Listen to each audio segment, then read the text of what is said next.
Okay friends, सो आज जो हम है कॉमर्स के कोर्स की शुरुआत करने जा रहे हैं जिसमें जो ऑब्जेक्टिव है वो बेसिकली यही है कि कुछ लोगों के हमने कमेंट्स देखे कि कॉमर्स समझ में नहीं आता, कंफ्यूजन होता है। अभी ट्वेल्थ का बिगनिंग है, स्टार्ट है, कैसे हम इसको टाइम को प्लान करें। सो एक मेरा अपना वे ऑफ स्टडी है या जो मैंने अपनी ज़िंदगी में फॉलो किया है, तो मैं उसको आपके साथ शेयर करूंगा कि अगर मेरे को दोबारा से ट्वेल्थ पढ़ना पड़े या मुझे दोबारा से तैयारी करना पड़े एक बोर्ड का, तो मैं कैसे अपने ट्वेल्थ की जर्नी को करूंगा। सो इन्हीं तरीकों से मैंने अपने टाइम को ऑर्गेनाइज किया है और अभी तक I think I have done justice to my studies. So this is just a suggestion, बाकी हर किसी का अपना स्टाइल होता है पढ़ने का। सो आप उसको फॉलो कर सकते हैं। अगर हम सब्जेक्ट्स की बात करें तो सब्जेक्ट तो आपके तीन से ज़्यादा होते हैं, लेकिन जो तीन मेन सब्जेक्ट्स हैं आपके कॉमर्स में, वो हैं आपके अकाउंटिंग, दूसरा बिजनेस स्टडीज और तीसरा इकोनॉमिक्स। तीनों सब्जेक्ट ही बहुत इंपॉर्टेंट है अगर आपने तरीके से या प्रॉपर तरीके से कॉमर्स के सब्जेक्ट की मास्टरी करनी है। लेकिन इसका मतलब ये नहीं है कि तीनों को एक ही जैसे पढ़ना है। तीनों की अप्रोच जो है वो अलग होनी चाहिए। ठीक है। परसेंटेज टाइम के हिसाब से आपका जो मैक्सिमम टाइम है, ठीक है, वो आपका अकाउंटेंसी का सब्जेक्ट ले जाएगा। So on a scale of 1 to 50 hours, अगर आप ग्राफ में देखो यहाँ पे, तो कम से कम नहीं तो 50 आवर्स तक का जो टाइम है वो अकाउंटेंसी लेके जा रहा है। बिजनेस स्टडीज में हमने जो एलोकेट किए हैं वो करीबन 30 आवर्स किए हैं, और इकोनॉमिक्स में हमने 20 किए हैं, क्योंकि उसमें कुछ एक न्यूमेरिक्स होते हैं, कुछ एक ग्राफ्स होते हैं, अगर एक बार समझ में आ जाए तो रिटेन हो जाते हैं इजीली। सो अगर आप ये सोच रहे हैं कि तीनों सब्जेक्ट्स को हमने एक ही तरीके से पढ़ना है, तो ये बहुत बड़ी गलती होगी। आपको तीनों सब्जेक्ट्स को पढ़ने के लिए तीनों का एक स्ट्रैटेजी बनाना पड़ेगा, और मैं आपको इस पे एक छोटा सा फॉर्मूला दूंगा।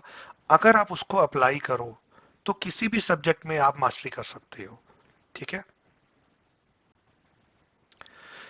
जैसा कि मैंने अभी पिछली स्लाइड में बताया था कि फॉर्मूला, मैंने अपनी लाइफ में एक फॉर्मूला हमेशा इस्तेमाल किया है जिसे मैं बोलता हूं CPR। C stands for concept. सबसे पहला काम आपका होना चाहिए किसी भी सब्जेक्ट के अंदर, कुछ भी नया सीखने जा रहे हो, तो कॉन्सेप्ट की clarity. This is a time जहां पे आपको बिल्कुल स्लो चलना है। कॉन्सेप्ट में कभी भी हड़बड़ाहट नहीं करनी है, बहुत आराम से चलना है, धीरे धीरे चलना है। ठीक है। उसके बाद जब आपको कॉन्सेप्ट समझ में आ गया, तो कॉन्सेप्ट समझने के बाद इमीडिएटली आपको प्रैक्टिस करनी है। ऐसा नहीं कि कॉन्सेप्ट आज किया और प्रैक्टिस उसकी 4 दिन के बाद कर रहे हो। इतने टाइम में आपका माइंड जो है रिटेन नहीं कर पाएगा और आप उसकी ज्यादातर चीजें भूल जाओगे। तो थोड़ा थोड़ा कॉन्सेप्ट्स को पकड़ो, समझो, प्रैक्टिस करो, और जब हो जाए तो उसके बाद उसका एक थर्ड पॉइंट होता है रिवीजन का। CPR mean C stands for concept clarity, P stands for practice and R stands for revision. आपको एक स्पेस्ड रिवीजन जरूर करनी है। व्हेन आई से स्पेस रिवीजन का मतलब, एक पर्टिकुलर टाइम के बाद आपको अपने कैलेंडर में लिखना पड़ेगा कि अगर मैंने इस टॉपिक को लेट से फर्स्ट ऑफ द मंथ मैंने खत्म किया है, तो एटलीस्ट 10 to 15 डेज के बाद उसका रिवीजन जरूर कर लेना, अदरवाइज आप भूल जाओगे। और अगर आपने 3 महीने तक नहीं किया, ट्रस्ट में आपको दोबारा से पूरा सब्जेक्ट पे दोबारा एफर्ट करना पड़ेगा। उन्हीं चीजों को बार बार ग्राउंड जीरो से करने से बेटर रहेगा कि एक बार एक सब्जेक्ट को कॉन्सेप्ट समझो, प्रैक्टिस करो, उसके वहीं के वहीं नोट्स लेने हैं तो नोट्स लो, और उसको एक इंटरवल के बाद आप रिवीजन करते रहो।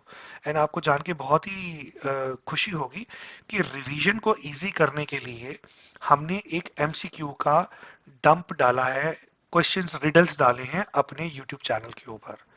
अगर आपके पास स्मार्टफोन है तो आप रास्ते में कहीं चल रहे हैं, कहीं ट्रेन में बैठे हैं, कहीं घूमने गए हैं, तो उस टॉपिक के ऊपर जाके आप रिडल्स को निकालिए, और वो छोटी छोटी 10-10 सेकंड की रिडल्स को आप रिवाइज करना शुरू कर दीजिए। आपको पता लग जाएगा कि आपको उस सब्जेक्ट में, उस टॉपिक में कितना याद है। अगर आपको याद नहीं है तो वापस से वीडियो देखिए, वापस से हमारे LMS पे आइए और उसको दोबारा रिवाइज करिए, प्रैक्टिस करिए और फिर से रिवीजन करिए। इस तरह से अगर आप टाइम टाइम से स्पेस रिवीजन करते रहेंगे, रेपिटेशन करते रहेंगे, ट्रस्ट मी, जब तक आपके एग्जाम्स आएंगे towards the end of the year, आपका सब्जेक्ट आपके फिंगर टिप्स के ऊपर होगा। और तब तक आप कम से कम नहीं तो 6 से 7 बार फुल रिविजन अपने आप ही कर चुके होंगे बिना ज्यादा एफर्ट्स किए। ठीक है। सो अब सब्जेक्ट्स को पढ़ने के लिए मैंने इसमें 3 डिविजन्स किए हुए हैं, अकाउंटिंग, बिजनेस स्टडीज और इकोनॉमिक्स। अकाउंटिंग का जो सब्जेक्ट है उसमें कॉन्सेप्ट क्लैरिटी तो है ही है, लेकिन अगर आप देखोगे तो second bar is the highest which is practice. So accounting is dominated by the practice, business studies is dominated by concept की अंडरस्टैंडिंग एंड रिवीजन। प्रैक्टिस बहुत ज्यादा नहीं है, लेकिन अगर आप देखोगे तो रिवीजन बार बार, जितना टाइम आपने बिजनेस स्टडीज के कॉन्सेप्ट पे लगाया है उतना ही टाइम आपको रिवीजन पे लगाना पड़ेगा, यानी कि revision of business studies frequency जो है वो बहुत फ्रीक्वेंट होनी चाहिए। अगर आप 3 हफ्ते में अगर अकाउंटिंग का कोई टॉपिक रिवाइज कर रहे हैं क्योंकि वो टाइम कंज्यूमिंग है, तो बिजनेस स्टडीज मेरे हिसाब से आपको 1.5 से 2 हफ्ते में कर लेना चाहिए। और अगर आप इकोनॉमिक्स की बात करेंगे तो इकोनॉमिक्स में कॉन्सेप्ट क्लैरिटी में सबसे ज्यादा टाइम जाएगा, रिवीजन थोड़ा सा कम टाइम लेगा क्योंकि बिजनेस स्टडीज भूलती बहुत जल्दी है। इकोनॉमिक्स को आप रिटेन कर सकते हो और इसी तरह से अकाउंटिंग को भी आप रिटेन कर सकते हो। सो इस तरह से अगर आप अपना प्रैक्टिकल, अगर आप अपना एक चार्ट बना लो कि मुझे कितना टाइम अकाउंटिंग में समझने में लगेगा, बिजनेस स्टडीज में लगता है, तो उसके हिसाब से आप अपना एक रिवीजन का प्लान साथ साथ रेडी रख सकते हो। और अगर आप स्पेस रिपीटेशन करते जाओगे तो ट्रस्ट में आप भूलोगे भी नहीं। चलिए अब समझते हैं क्योंकि हमारा मेन जो फोकस है इन वीडियो सीरीज का या हमारे एलएमएस का वो अभी अकाउंटिंग फोकस्ड है। तो अकाउंटेंसी जो है बेसिकली एक नंबर का गेम है। ठीक है। सो अकाउंटिंग में जो सब्जेक्ट है वो आपके पूरे के पूरे कॉमर्स की जो है एक तरीके से फाउंडेशन रखने वाला है।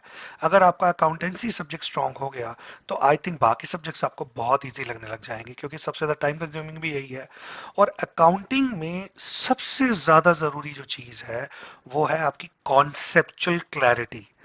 और कॉन्सेप्चुअल क्लैरिटी आपकी आती है जर्नल एंट्रीज के साथ। और जर्नल एंट्री जिसको समझ में नहीं आई वो रट्टा मारता रहेगा, भूलता रहेगा, रट्टा मारता रहेगा, भूलता रहेगा।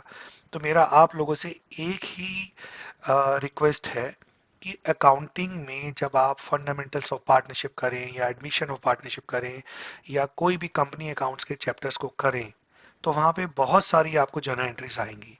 तो कुछ लोग तो क्या करते हैं उसको रट्टा मार के या टी फॉर्म्स के अकाउंट्स का देख लेते हैं कि डेबिट इधर जाएगा, क्रेडिट इधर जाएगा और बस चल देते हैं आगे। तो मैं कहूँगा जब आपके सामने अकाउंटिंग के कॉन्सेप्ट्स हमारे वीडियोस में आ रहे होंगे या किसी क्लास में आप बैठे हुए हैं, आपके टीचर पढ़ा रहे हैं या किसी और यूट्यूब चैनल से अगर आप समझ रहे हैं, तो प्लीज़ उन वीडियोस को रोक कर, टीचर को रोक कर प्लीज़ उन जर्नल एंट्रीज का लॉजिक ज़रूर समझने की कोशिश करना। क्योंकि अगर आपको लॉजिक समझ में आ गया ना तो बहुत सारी चीज़ें आपको ऑटोमेटिकली क्लियर होनी शुरू हो जाएंगी, जिसमें शायद आपको ज़्यादा प्रैक्टिस करने की ज़रूरत भी ना पड़े। ठीक है। और जर्नल एंट्री से ही आप समझते हो कि ट्रायल बैलेंस बनता है और उन्हीं से ही आपकी बैलेंस शीट बनती है। ठीक है। तो सबसे पहली चीज जर्नल एंट्री में आपको समझना है कि डेबिट्स कैसे होते हैं, क्रेडिट्स कैसे होते हैं, और उसके बाद डेली का प्रैक्टिस। और तीसरी थिंग जो बहुत ज्यादा बच्चे जो गलतियां करते हैं कि मिस्टेक्स हो रही हैं और इनको इग्नोर कर देते हैं। जो पहली बार में आपने प्रैक्टिस किया गलतियां हुई, तो उन गलतियों के नोट्स बनाओ और उसके आगे लिखो उसको रिजॉल्व कैसे किया है। जब आप नेक्स्ट टाइम पे प्रैक्टिस करना शुरू करो, रिवीजन करो, तो पहले उन गलतियों को एक बार पढ़ लो कि वो गलतियां क्यों हो रही हैं, क्योंकि आपका माइंड फिर से उन्हीं गलतियों को दोबारा करेगा। ठीक है। तो जर्नल एंट्री का समझाने का एक मेरा फंडा रहा है, तो मैं इसको एक बार रिपीट कर देता हूँ, आपने 11th में ऑलरेडी पढ़ा हुआ होगा। जर्नल एंट्री को समझने के 2 तरीके होते हैं। एक तो होता है कि बैलेंस शीट अप्रोच और दूसरा होता है गोल्डन रूल्स। सबसे पहले हम गोल्डन रूल्स की बात करते हैं। अगर आपको याद हो तो 11th क्लास में आपने सीखा होगा कि अकाउंटिंग जो है, अकाउंट्स होते हैं वो 3 तरह के होते हैं। वैसे अकाउंट्स 2 तरह के होते हैं, पर्सनल और इम्पर्सनल। इम्पर्सनल को हम फिर से कैटेगराइज करते हैं रियल और नॉमिनल के अंदर। अगर आपसे कोई पूछे कि अकाउंट्स कितनी तरह के होते हैं, ज्यादातर बच्चे जो है आंसर देते हैं अकाउंट्स 3 तरह के होते हैं। लेकिन नहीं, अकाउंट्स 2 तरह के होते हैं, एक पर्सनल और दूसरा इम्पर्सनल। अब इम्पर्सनल में 2 कैटेगरीज आ जाती है, रियल और नॉमिनल। और रूल क्या था? पर्सनल अकाउंट का रूल था debit the receiver and credit the giver. और रियल अकाउंट का रूल क्या था? Debit what comes in and credit what goes out. और नॉमिनल अकाउंट का रूल था debit all expenses and credit all incomes. इसको और एक दूसरे तरीके से समझने का तरीका होता है अकाउंटिंग अप्रोच या बैलेंस शीट अप्रोच। अगर ट्रांजैक्शन में या एंट्री में एसेट बढ़ रहा है तो हम उसे डेबिट कर देते हैं, और अगर एसेट नीचे आ रहा है यानी कि रिड्यूस हो रहा है तो उसे हम क्रेडिट कर देते हैं। इसी तरह से एक्सपेंसेस अगर बढ़ रहे हैं तो हम उसको डेबिट कर देंगे, इनकम बढ़ रही है तो हम उनको क्रेडिट कर देंगे। लॉसेस बढ़ रहे हैं तो डेबिट कर देंगे, लाइबिलिटीज बढ़ रही हैं तो क्रेडिट कर देंगे। यहाँ ध्यान देने की जरूरत जो है वो ये है, अगर एसेट बढ़ रहा है तो डेबिट होता है, लाइबिलिटीज बढ़ रही हैं तो क्रेडिट होती हैं। ठीक है। इसी लॉजिक पे, इसी फंडामेंटल रूल्स को लगाते हुए मैं कोशिश करूंगा कि आगे आने वाली वीडियोस में हम जो भी चैप्टर करें, जो भी मैं जर्नल एंट्री लिखूं, उसके अंदर मैं कोशिश करूंगा कि मैं इस लॉजिक को लगा के ही आपको समझा के आगे चलूं। बाई चांस किसी वीडियो में अगर ये नहीं आए या मैं भूल जाऊं तो प्लीज कमेंट सेक्शन में या मैसेजेस में आप डाल सकते हैं, और आई विल ट्राई कि मैं उसको वहीं के वहीं आपको एक्सप्लेन कर दूं, या कोई ना कोई एक छोटा सा वीडियो बना के उसको प्लग इन कर दूं। ठीक है। अब आगे आता है कि अभी तो हमारा ट्वेल्थ क्लास स्टार्ट हो रहा है, अकाउंटिंग का समझ में नहीं आ रहा, थोड़ी बहुत क्लासेस हुई हैं, हम लोग कंफ्यूज रहते हैं कि किस सब्जेक्ट को कितना टाइम दें, तो स्टडी प्लान कैसे बनाएं। तो इन तीन सब्जेक्ट को फोकस करते हुए, खैर मैं तो पांचों सब्जेक्ट्स डेली पढ़ता था, तो मैं आपको बता देता हूँ कि मेरा स्टडी प्लान क्या था। कि मैंने मैथमेटिक्स लिया हुआ था तो ऑब्वियसली मुझे मैथ्स का भी प्रैक्टिस करना पड़ता था, और मैथ्स मेरा एक फेवरेट सब्जेक्ट भी रहा है, तो मैथ्स की प्रैक्टिस भी साथ होता था और इंग्लिश भी होता था। तो अकाउंटिंग में मेरा रफली मैं डेली 1 से 2 घंटा रोज प्रैक्टिस करता था, जो स्कूल में मुझे पढ़ाया जाता था उसी को समझता था, और बुक से जो क्वेश्चंस होते थे उनको मैं प्रैक्टिस करता था। बिजनेस स्टडीज को मैं थोड़ा थोड़ा पढ़ता था क्योंकि थ्योरी में मुझे बहुत मजा नहीं आता था, तो मैं बड़े आराम से 1 घंटा आधा घंटा रोजाना का पढ़ता था। इकोनॉमिक्स क्योंकि ग्राफिकल थी, ग्राफ्स बना लिए समझ लिया तो दिमाग में रिटेन हो जाता था, तो इकोनॉमिक्स को भी मैं 1 से 1.5 घंटा देता था। तो अगर आप टाइम प्लान करोगे स्कूल से आने के बाद, तो 2 घंटा आप रोजाना अकाउंट्स का दो, करीबन 1 घंटा बिजनेस स्टडीज पे दो, 1 घंटा आप इकोनॉमिक्स पे दो, और कम से कम अगर आपके पास मैथमेटिक्स है तो 1 से 1.5 घंटा मैथमेटिक्स की प्रैक्टिस के लिए भी चाहिए होता है। और इंग्लिश को भी 40 to 45 मिनट्स अगर आप डेली दे रहे हो, तो आई थिंक इतना ट्वेल्थ क्लास में पढ़ाई करना डेली का बनता है, along with your homework और अदर एक्सरसाइजेस। तो अगर आप 5 से 6 घंटे को इस तरह से एलोकेट करोगे, तो I am sure by the time आप ईयर एंड पे पहुंचोगे, आपके सारे सब्जेक्ट जो है फिंगर टिप्स पे होंगे, और आपको इस तरह के कोई शॉर्टकट्स नहीं ढूंढने पड़ेंगे कि 20 आवर्स में आप अकाउंट्स कर लो या 10 आवर्स में मैथमेटिक्स कर लो। आराम से कॉन्सेप्ट करते करते करते आपकी ट्वेल्थ कब निकल जाएगी आपको पता भी नहीं लगेगा। लेकिन अगेन, फॉर्मूला वही है, CPR, concept, practice, revision, and the foremost rule of all the planning is consistency। आपको कंसिस्टेंट होना पड़ेगा। आप ये नहीं कर सकते कि आज आपने 6 घंटे पढ़ लिया, फिर 3 दिन नहीं पढ़ा और उसके बाद अगले दिन जाके अकाउंट्स को 6 घंटे दे दे। नहीं, रोजाना के 2 घंटे अकाउंट्स पढ़ना, हफ्ते में 10 घंटे देना, उसकी बजाय सैटरडे को सुबह से शाम तक 10 घंटे पढ़ना, दोनों अलग अलग बातें हैं। आपका माइंड का जो रिटेंशन होगा, जब आप डेली पढ़ोगे तो आप ऑटो ट्यून मेथड में चले जाओगे। 30 डेज आप इस प्रोग्राम को फॉलो करके देखो, आप देखना ऑटोमेटिकली आपको पता होगा कि कब आपने अकाउंट्स पढ़ना है, कब आपने बिजनेस स्टडीज पढ़ना है, कब आपने इकोनॉमिक्स पढ़ना है, कब आपने मैथ्स पढ़ना है या कोई और सब्जेक्ट पढ़ना है। आपको एफर्ट करना ही नहीं पड़ेगा, इसे बोलते हैं एफर्टलेस प्रैक्टिस। लेकिन अगर आप इस प्लान को कंसिस्टेंट होकर फॉलो नहीं करोगे, तो एक दिन आप 15 घंटे पढ़ोगे, फिर दूसरे दिन 8 घंटे पढ़ोगे, तीसरे दिन 1 घंटा पढ़ोगे, और हमेशा पैनिक स्टेज में रहोगे, आपको समझ में नहीं आएगा हो क्या रहा है। सो अगर आप इसको आराम से कंसिस्टेंट होकर पढ़ते जाओगे, आपको पता भी नहीं लगेगा कि अगर आप आज तक एवरेज क्लास स्टूडेंट रहे हो, कब आप अबव एवरेज, कब बियॉन्ड टॉपर्स में पहुंच गए, आपको पता भी नहीं लगेगा। लेकिन difference between the top 5% and the 95% is this, जो टॉप 5% होते हैं वो अपने शेड्यूल को बनाते हैं और उस पर कंसिस्टेंट रहते हैं, और जो एवरेज होते हैं वो एडॉक बेसिस पे चलते हैं कि कर लिया, नीड बेस, प्रेशर आ गया एग्जाम का आगे तो तैयारी कर ली, कंसिस्टेंसी नहीं रहती है। सो मेरा आपसे रिक्वेस्ट रहेगा, प्लीज एक प्रोग्राम बनाओ अपना, अपने हिसाब से, अपने टाइम के हिसाब से, किस टाइम आपका बेस्ट टाइम है पढ़ने का, सुबह दोपहर शाम, स्कूल से आने के बाद या रेस्ट करने के बाद या आधा घंटा सोने के उठने के बाद, वो आपको डिसाइड करना है कि आप किस टाइम पे ज्यादा एनर्जेटिक रहते हो, और एटलीस्ट सभी सब्जेक्ट्स को आप अपना एक एलोकेटेड टाइम दो। तो आगे आता है कि जब आपका ट्वेल्थ स्टार्ट होता है, तो ज्यादातर जो बच्चे हैं वो ये तीन गलतियां जरूर करते हैं। सो थोड़ा सा मैं इस पे हाईलाइट करना चाहूंगा कि एक तो सबसे पहली गलती होती है कि तीनों सब्जेक्ट्स को एक जैसा टाइम देना। तो जैसा कि मैंने आपको प्लानिंग में बताया कि अकाउंटिंग इज मोर डिमांडिंग, तो थोड़ा प्रैक्टिस के मामले में उसमें ज़्यादा ध्यान देना पड़ेगा। रिवीजन के मामले में बिजनेस स्टडीज़ को आपको ज़्यादा फोकस करना पड़ेगा। और न्यूमेरिकल्स वगैरह होंगे तो इकोनॉमिक्स में थोड़ा बहुत ग्राफिकल प्रैक्टिस के लिए आपको थोड़ा ध्यान देना पड़ेगा। लेकिन सेम अमाउंट ऑफ टाइम तीनों को नहीं देना। अपने टाइम को इस तरह से एलोकेट करना है जिससे कि तीनों सब्जेक्ट्स को जो प्रॉपर जस्टिस है वो किया जा सके। ठीक है। दूसरी सबसे बड़ी गलती जो बच्चे करते हैं वो प्रैक्टिस छोड़ देते हैं कि मेरे को तो समझ में आ गया और ये तो बहुत आसान है, मैंने एक बार कर लिया तो दोबारा करने की ज़रूरत नहीं है। मैं फिर से कह रहा हूँ, consistency is the key to success. आपको रेगुलर प्रैक्टिस करनी है, even if you feel very confident कि मुझे सब याद है, but still do it, keep on doing it. Practice makes a man perfect, practice makes a man better. So keep on doing it, keep on doing it. And third thing is consistency. अगर आपने अपना daily का schedule बनाया है कि मुझे minimum 6 hours अपनी studies को देने ही देने हैं अदर देन योर क्लासेस और योर स्कूल टाइमिंग्स, तो वो लगाना ही लगाना है। कंसिस्टेंट रहना बहुत ज़रूरी है, डिसिप्लिन रहना बहुत ज़रूरी है। अगर आप डिसिप्लिन रह के कंसिस्टेंट होके करेंगे तो आप देखना आपकी जो ये 12th की जर्नी है ना, बिल्कुल स्मूथ राइड निकलेगी। आपको पता भी नहीं लगेगा कि कब आप टॉप 5% में पहुंच गए। सो इसमें अब मैं बताने जा रहा हूं कि अगर आप डेली का एक कंसिस्टेंट टाइम फ्रेम लगाते हो तो आने वाले 30 दिन के अंदर अगर आप ये अभी स्टार्ट करते हो तो इन 3 सब्जेक्ट्स की फाउंडेशन को स्ट्रॉन्ग कैसे कर सकते हो। ठीक है।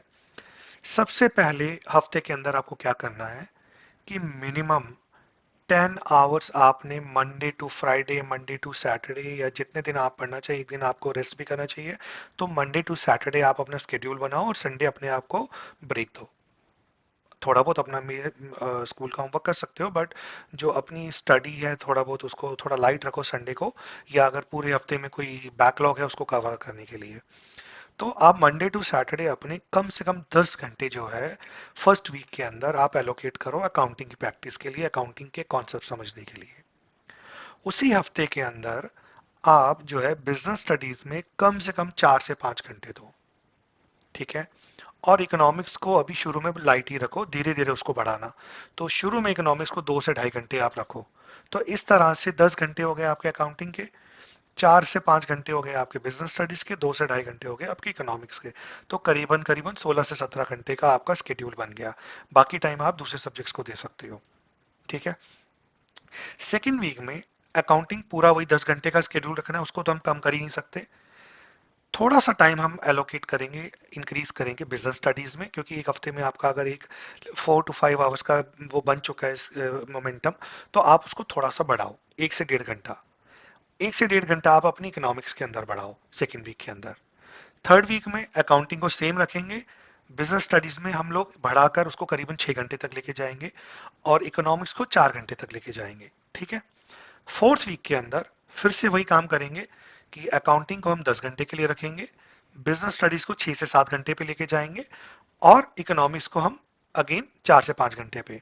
अगर आप देखोगे कि वीक 1 में आपने 14 से 15 घंटे का एवरेज स्टार्ट किया, आप वीक 4 तक पहुंचते पहुंचते पहुंच गए 10 hours for accounting, 7 hours for business studies and 5 hours for economics. So 10 + 7 + 5, 22 hours.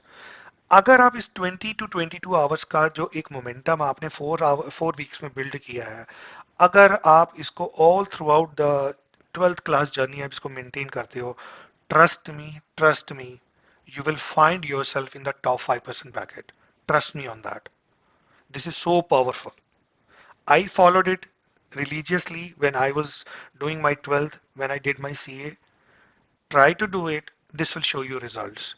कुछ लोग सोचते हैं कि 2 महीने में हम लास्ट के पढ़ लेंगे और हम बहुत मिरेकल्स कर लेंगे। वो एक आध परसेंट लोग होते हैं रैंडमली कर गए और उनका तुक्का बिड़ गया, लेकिन अगर आप मेजोरिटी ऑफ द पीपल की बात करोगे, so there is no shortcut to the hard work.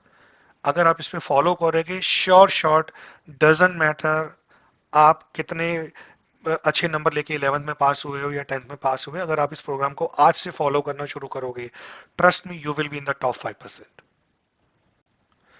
So now it's time to take action. बहुत बातें हो गई।